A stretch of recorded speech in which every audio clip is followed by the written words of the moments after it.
Now, when school authorities tell a mother that her son is sick and needs to be on drugs, how in the world is she to know that that is simply a lie?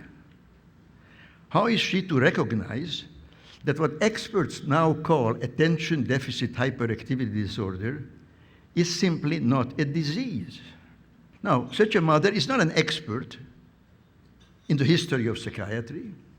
She does not know that psychiatrists have, for hundreds of years, used diagnostic terms, so-called diagnostic terms, to stigmatize and control people. I will only give you a few dramatic examples. When black slaves in the South ran away to freedom, it wasn't that they wanted to be free. They suffered from a disease called drapetomania. From drapetes, runaway slave, and mania. I'm not making this up. This was a legitimate diagnosis, just like attention deficit disorder is. Women, half the population of mankind, of course, if they were foolish enough to rebel against domination by men, well, then they had a serious disease called hysteria, which was due to their wandering womb. Now, none of those behaviors was ever a disease, and of course it's not a disease. But nor is attention deficit disorder a disease. No behavior or misbehavior is a disease or can be a disease. That's not what diseases are.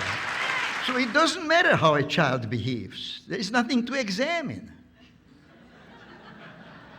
If he's sick, then there must be some objective science to it, which can be diagnosed by physicians and objective tests.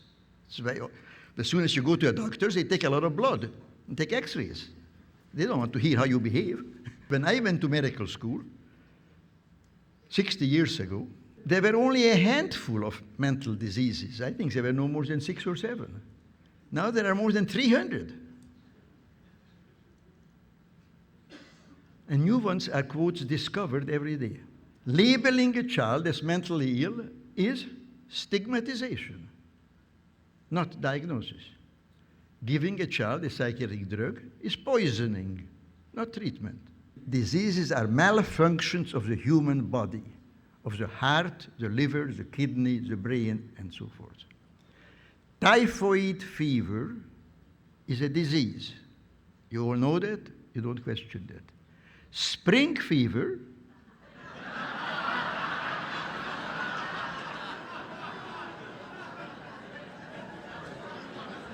all you have to know is English.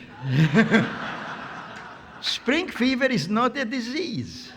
The task we set ourselves to combat psychiatric coercion is important. I think it's important. You all think it's important. Not enough people think it's important. It's a noble task, a task in the pursuit of which we must, regardless of obstacles, persevere. Our conscience commands that we do no less.